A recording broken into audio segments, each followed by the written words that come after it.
This was a 4-hour endurance race, and my entire sim racing career up to that point barely added up to 4 hours total. I was about to start my first ever endurance race on the Nürburgring in a team with a freshly earned D license, and to top it all off, practice and qualifying threw me into my first ever wet session in iRacing. No pressure, right? It's not called the green hell for nothing. I'd never seen a green flag here, and now I'm supposed to survive 4 hours in traffic. Practice? Well, I did what I could, but when a single lap takes nearly 10 minutes, racking up the usual 50 plus practice laps just isn't happening. I managed maybe 10 clean laps.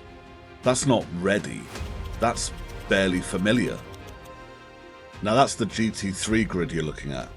We're not racing them unless they're lapping us, which they will. This was my first real taste of multi-class traffic. Spoiler alert, I learned more about what not to do when we get to the higher classes than anything else. Useful lessons, painfully delivered. This was a team race in every sense. Shared car, shared nerves, and a shared responsibility to keep it clean and consistent across 4 hours. We knew going into this wasn't about pace. It was about survival, strategy, and, well, not dying at the Nürburgring.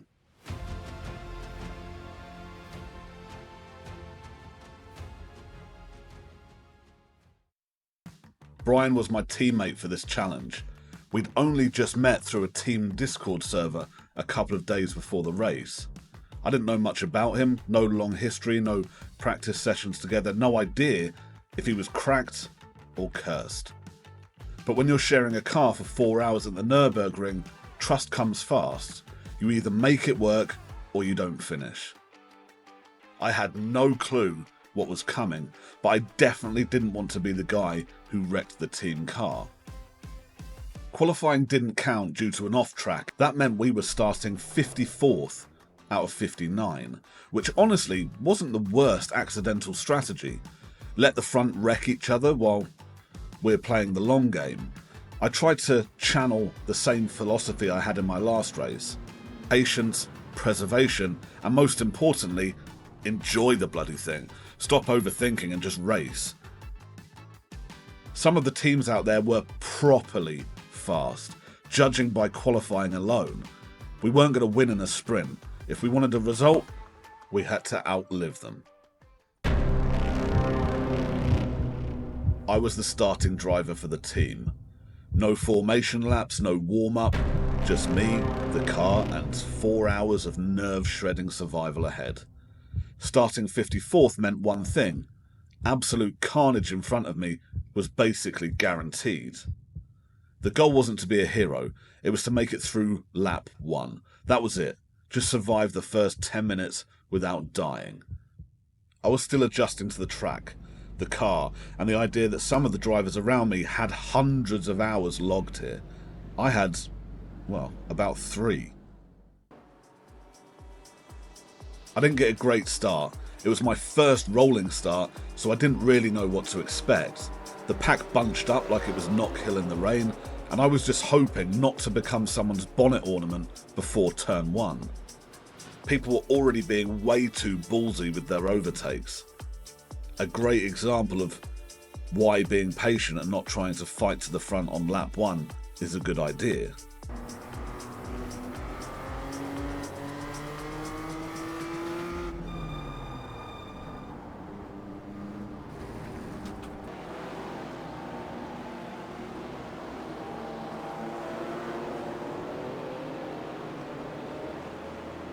I get a far better run through the chicane than the guy in front on the way out of the GP section.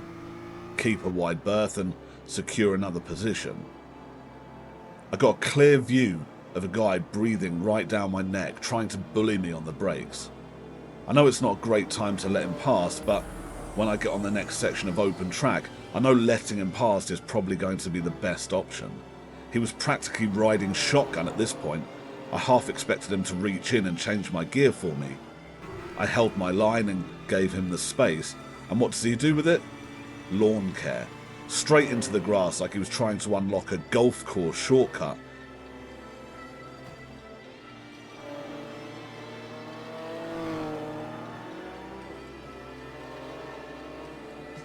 Tyres weren't even up to temp, and there's a GT3 already looming in my mirror like it's the final boss.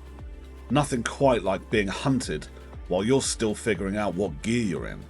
They'd obviously had some early drama and been in the pits, because no GT3 should be lapping me this early. I mean, they're quick, but not black hole quick. Another driver ahead being overzealous, so I'll secure the position and then on the next turn run a little wide and let the faster car through.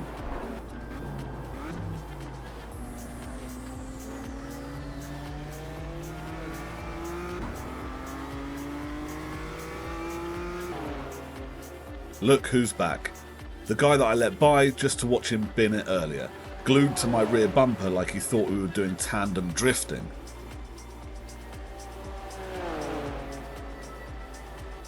The car in front catches the inside curb a little too much and puts the car into the barrier. I assume he must have sustained some significant damage, because he's pulled to the side and continuing in off-road mode. After watching half the grid explore the Nürburgring's extensively manicured grounds, I guess I started to feel left out, so I joined the club. Casually forgot where the track ended and the countryside began. No pressure, no dive bomb, no heroic save, just me zoning out for half a second and going full tourist mode. Off I went, scouting for picnic spots like I was reviewing TripAdvisor listings.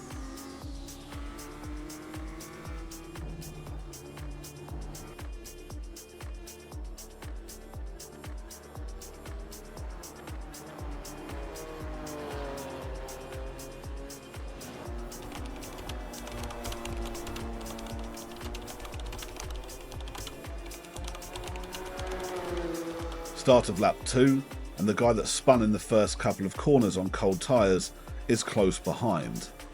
I'm not worried too much. I've seen him push too hard before, and I just hope it doesn't affect me too much. At a couple of points I do drive defensive around the GP section, but I don't impede his race too much. Respect goes both ways. I'll leave the door open, but not if you're trying to kick it off the hinges. He's pushing too hard, and I can see him running too wide and touching the gravel, so I know it won't be long before he makes a serious mistake. Coming out of the GP area onto the Nordschleife, he overcooks it again, and this time, properly. He sends it straight off track, and just as I'm processing what I saw, Brian comes over the radio with, "The guy behind you has been thrown the meatball." Whee! I knew that wasn't going to be long.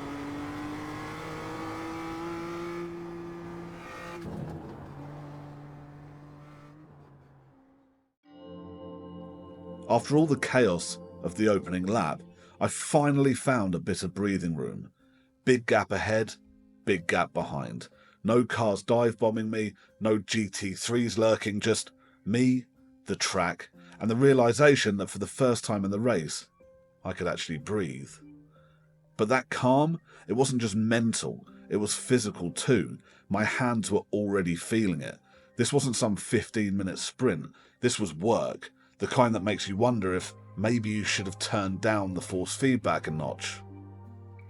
But no, Mayra was still dialed in from the last race and working overtime.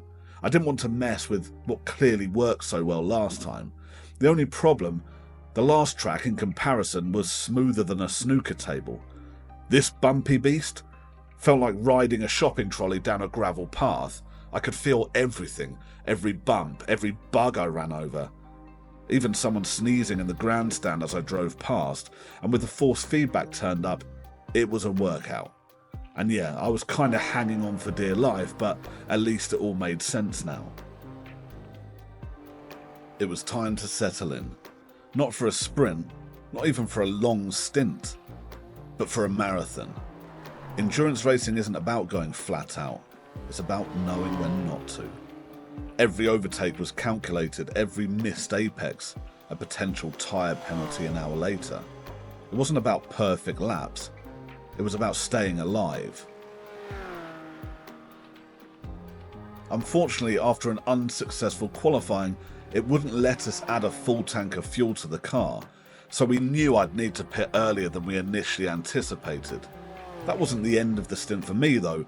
We decided that, regardless what happens in the race, we would split the race into rough quarters and take 2 hour-long stints each. The hardest part was going to be our ability to concentrate for long periods of time, so that seemed to be the best option to keep us both focused. But of course, nothing really goes to plan in an endurance race. It was time for an early pit. Thankfully, we didn't lose a position because I'd pulled enough of a lead on the car behind to come back on the track in 45th. 4th in class, an absolutely astounding start, all things considered. Pulling out of the pits, and what do I see? You know I love them. It's a side quest. A car that had crashed out early and we'd managed to lap. Let's see if we can't reel them in. I see a few opportunities on the back end of the GP circuit, but I don't dare. I mean... This guy's all over the place.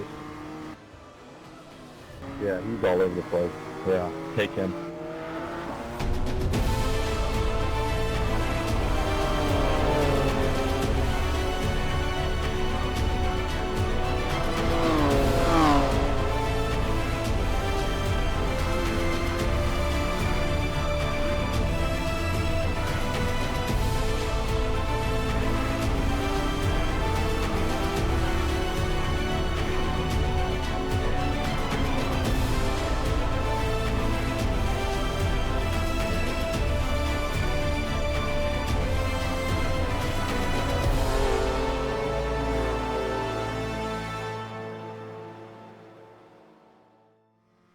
Lap 5 and everything was going smoothly.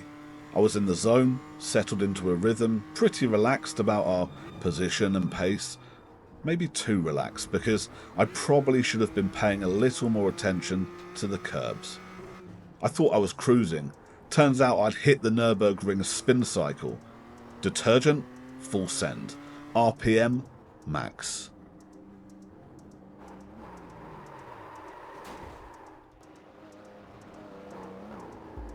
Now, you might think that this spin was accidental, but actually it was a highly calculated tactical reset. I figured overtaking the same guy once just wasn't enough. So I threw in a pirouette, reset the timeline and lined him up for an encore in the exact same sector. Maximum efficiency, minimum dignity, peak strategy. And if you don't believe me, just ask these boys, a couple of fellow professional racing drivers casually gliding by in P1 and P2 while I contemplate my life choices from the grass. And that's when it hit me. Those boys flying past weren't just some early movers. They were the leaders, which could only mean one thing. A full convoy of GT3s was now charging up the Nordschleife behind me like it was the Mulsanne Straight. I had one job: stay out of the way, don't get rear-ended, and try not to panic every time I saw headlights in the mirror. Easy, right? It's one thing being overtaken, it's another being overtaken while also trying not to die on the world's sketchiest roller coaster of a racetrack. I wasn't just driving my line anymore, I was playing high-speed Frogger in 4D. And the best part? We still had more than 3 hours of this left. As we pressed deeper into the lap, I catch a glimpse of the BMW I'd passed earlier, and something's not right. He's darting left and right, scrubbing speed in odd places. Like he's either having hardware issues or is just one intrusive thought away from sending it to Mars. Maybe his idea of being rear-ended by a GT3 is even more petrifying than mine. I come flying out of the fast left-right with momentum, straight into the tighter section, and what I arrive at can only be described as pucker time. The M2 is trimming the verge to the right, half on, half off, threatening a rejoin. I'm already braking, planning to dive left and give him room just in case he pulls a kamikaze move across the racing line. When suddenly, out of nowhere, I'm staring down the perfectly parked, statuesque side profile of a Mustang, broadside, right in the middle of the racing line. There's no gap wide enough for a car either side, but I'm committed, so I aim for the only space left, the curb, fully expecting the BMW lawnmower to re-enter stage and turn me into a YouTube Shorts clip. Thankfully, for me at least, the BMW had already done enough damage to sideline himself. He bailed before launching back onto the track, probably still recalculating his GPS from the grass. As for me, I threaded the needle like a man with no right surviving that corner.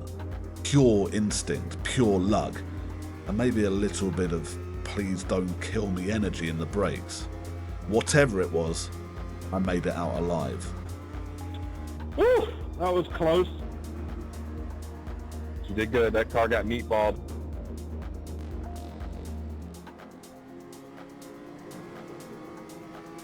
As the lap count ticked over and the fuel burned down, I could feel every minute of the stint in my arms.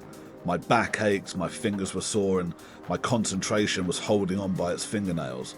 But I didn't want to stop. This was the Nürburgring, and somehow, through the chaos, through the traffic, the spins and saves, I'd survived it. So far, at least. I brought the car back in one piece and in a position I never expected. And for the first time all race, I let myself exhale. Oh, you did great, man. Great run. Now rest those arms for an hour because you got another hour to do.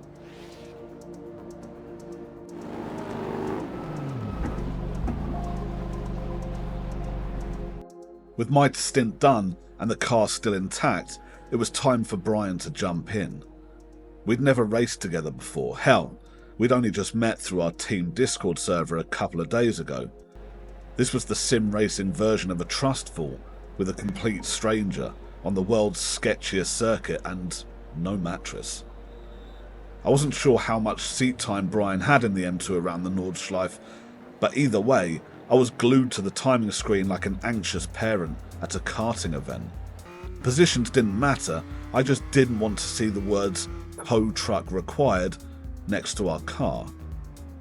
Thankfully, we still had a bubble of time around us, and at the end of Brian's first lap, he'd secured us even more time. Just making that time cushion even nicer, man. 2.5 minutes behind, 37 seconds ahead. Yeah, we're in pretty good shape right now. Just got to keep it clean.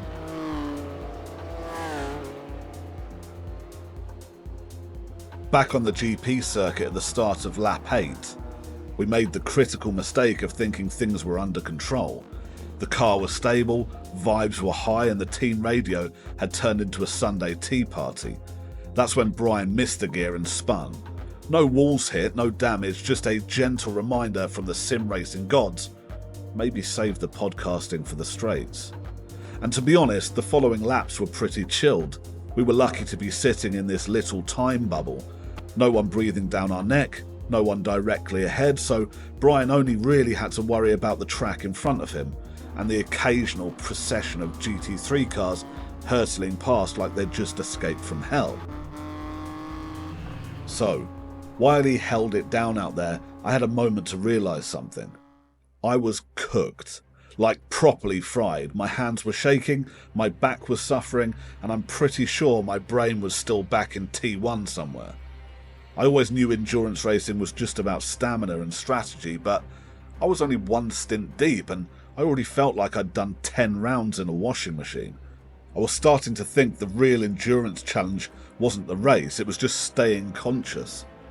In hindsight, maybe I should have just turned the force feedback down and chilled out a bit, but hey, where's the drama in that? Time passed, laps ticked by. Brian was still out there doing his thing, clean, consistent, calm. Meanwhile, I was gearing up for my second stint, trying to block everything out and get back into the race mindset. Headphones on, eyes on the data, full focus mode. And then, just as he's coming down the main straight on his final lap, Brian drops this over the radio. We moved up to P3. The one car's still getting towed. Just like that, everything changed. We weren't just surviving anymore, we were in the fight. Suddenly, I wasn't preparing for another stint. I was preparing to defend a podium. My pulse shot up, the calm was gone, and that creeping exhaustion I'd been trying to ignore didn't matter anymore. This wasn't just about finishing now, it was about finishing strong. I didn't know what flipped in my brain, but the second I jumped back into the car, it felt different. Alright, here I come. I'm good to go. I already know what needs to happen. Get heat into the tyres gently. No heroics. Lift a little earlier, brake a little lighter, ease onto the throttle. Same racing line, just less violence, less strain. Let the grip come to me. It's calm, controlled and intentional. And then, not even halfway into my first lap, we meet our first Class A moron. Coming into a medium speed right-hander, I can see the car behind. I'm not weaving, I'm not brake checking, I'm not even trying to defend. I want to make myself easy to read, like a picture book. I stay planted on the racing line, about 4 feet wider than I'd normally turn in, just in case he tries to send it up the inside. I'm not flat out, the tyres still feel sketchy, but I'm stable and predictable. I keep checking the right mirror, waiting to see a move. If he wants it bad enough, he'll dive. Fine, I'll give him room.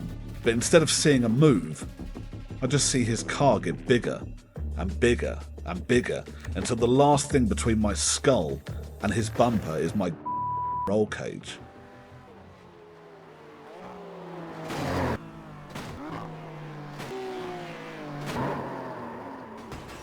Now, I'll admit it. I didn't handle the aftermath exactly perfectly, but when someone sends you to Jesus mid-corner and doesn't even buy you dinner first, it's hard to stay composed. So now I'm sat there, facing oncoming traffic in a car that turns about as tightly as a cruise ship, with a GT wheel that feels allergic to sharp steering angles, and I've got one job. Get turned around fast. Brain goes full panic mode and pulls the first idea it can find from the questionable decisions folder. Turn traction control off, floor it and whip this bad boy back around. Couple of minor issues with that plan. Number one, when I flick the TC switch on my wheel, it's about as responsive as a boomer replying to a group chat, so I'm already flooring it before it actually disengages anything. And number two, I didn't even realise the steering wheel was twisted up like a pretzel from the impact. By the time I realised all this, I've already done the world's worst burnout across the curb, launched the front end into the sky and yeeted the front bumper clean off on the barrier. Not exactly the graceful recovery I had in mind. Apparently bad driving is contagious and he handed me a family-sized portion. I wasn't about to let this stop me. I was still running in a podium position and I wasn't giving that up without a fight. But it didn't take long to realise this car was cooked. Steering wheel was twisted 45 degrees just to go in a straight line. No front aero, no grip, and every corner felt like I was skating on a greased baking tray. This wasn't damage I could just drive through. This was a one-way ticket to the wall if I pushed too hard. So after a quick radio chat, we made the call. Get it to the pits. But I wasn't about to sit there and wait for a tow. If the car still moved, I was dragging it there myself. As I made my way around the rest of the lap, we started discussing damage control. Literally. Were we actually going to pit? Would the stop be too long? The car looked and felt like junk, but I wasn't that far off my usual pace, even if it definitely didn't look pretty getting there. We didn't want to throw away the race for a 10-minute repair, so we weighed the options, trying to figure out if dragging this thing to the finish was actually possible. Then I pulled into the pits and we didn't see a countdown timer. Oh, we got a fast repair. We just used our fast repair. We're in great shape. Yeah, everybody else used it on their first lap. We're using it 2 hours into the race. We're in great shape. It's about a thing. We'll get back on track, and we're still going to come out in third place. You're good. And just like that, we remembered we still had our quick repair. It's a good thing we came in. One last shot to stay in this. But the sim racing gods have other tests to throw our way. We might wish we still had that quick repair later. A few more laps roll past. No drama. And for a moment, things actually feel stable. Tyres are warm, the car's straight, no one's trying to murder me, which, after everything that's happened so far, feels a little suspicious. So I settle in, hit my marks, try to build a rhythm without overdriving it. This is where endurance racing becomes a bit of a mental game. You've got to keep your focus locked in even when nothing's really happening, because the second you let your brain wander, that's when it all goes to hell. And honestly, I kind of welcomed the quiet. After the chaos earlier, a few laps of just driving felt weirdly peaceful. And then somewhere around lap 16 it hits me. The sun, right in my face, glaring straight off the track surface, like someone aimed a flashlight at my retinas and said, "Good luck, loser." Braking markers, gone. Apexes, hazy suggestions. But at least the car's still in one piece. I'm somehow still upright, and the sun hasn't fully cooked my frontal lobe yet. One more lap and I can say I've officially fulfilled my oath. I'm not going to swear an oath I can't uphold. My last lap felt like I entered some kind of parallel universe. Not a single car in sight, no one behind me, no one ahead, just me, the blinding sun, and this weird sense of peace for its entirety. Honestly, with the light burning through my helmet and the sudden silence on track, genuinely started to wonder if I'd died. Like, maybe I crashed and this was some kind of afterlife cooldown lap. I was gliding through Nirvana at 120 miles an hour like a sim racing monk who had finally achieved enlightenment. But as the white light faded and the divine filters wore off, reality came crashing back in because now it was time to hand the car over to Brian. We'd survived the chaos, the contact, the impromptu rallycross session, and a sun that actively hated me. And somehow, the car was still running. Battered, yes. Aerodynamically compromised, absolutely, but still alive. And honestly, I was relieved that Brian had the final stint. I needed a drink, a deep breath, a full body reset, and 2 months in the Maldives wouldn't go amiss. So I rolled it into the pit box, handed him the keys to the madness, and prayed to the racing gods that they would go easy on him. In hindsight, what I might have done is inadvertently spurred them on to try their best at punishing us, because they sent their best trauma consultant to do exactly that. Taking the repairs real quick. It was 30 seconds for us. No problem, bro. The guy behind's still a lap behind, so we can just have a chilled finish.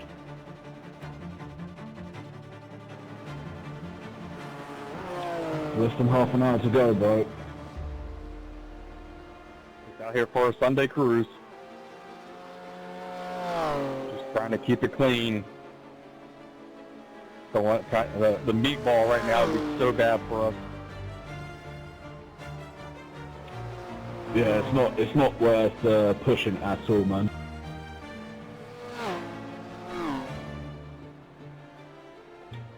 Two more laps. And then, it happened. The sim god sent one final test. Brian was doing everything right, clean, consistent, just bringing it home. But sometimes, that's not enough. When we hoped the chaos was behind us, we didn't mean literally behind us.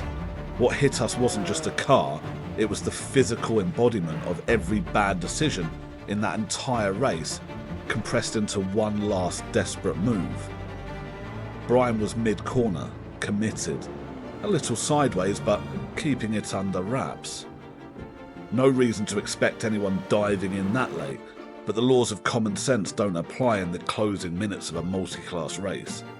There was no warning, just contact. How he just continued to drive off as if nothing happened is beyond me. As for us, there wasn't a straight panel left on the car. The bodywork looked like it had been through a riot, and honestly, the chassis wasn't any better. Brian had the brake pedal pushed through the floor so hard he nearly got road rash on his feet, and somehow, even with all that stopping power, the car still managed to introduce three sides of itself to the barrier. The full collection. It wasn't just a knock, it was a final act of violence served with extra insult. And now we had a decision to make, because finishing the race suddenly wasn't guaranteed anymore. We didn't say much over the radio at first, just a silent, shared understanding. This wasn't over yet, but it was going to hurt.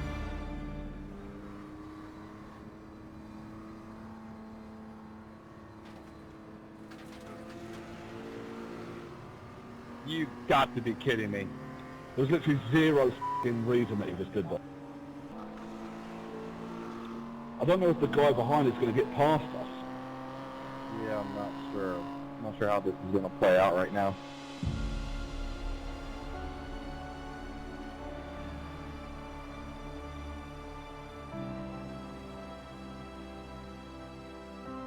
So we dragged the car back, bent, broken, hobbling down the Nordschleife like a wounded animal. Not fast, not pretty, but moving at least. And a beautiful meatball flag in the corner of our screens. At that point, we weren't even sure if we'd hold on to the podium. The guy behind was a full lap down, but with a long repair ahead of us, we figured he'd catch us. We genuinely thought it was over. But the timer? It stopped sooner than we expected. The car had just enough left in it. The gap was just wide enough, and somehow, despite everything, the spins, the shunts, the rallycross moments and the mechanical trauma, we held on. Third in class in our first endurance race at the Nürburgring with a teammate I'd known for all of 2 days in a car I was still getting to grips with after surviving 2 crashes, a bent chassis and a quick repair we nearly forgot existed, while GT3s flew past like we were scenery, running on half a strategy, full nerves and vibes alone. We didn't dominate, but we outlasted the chaos.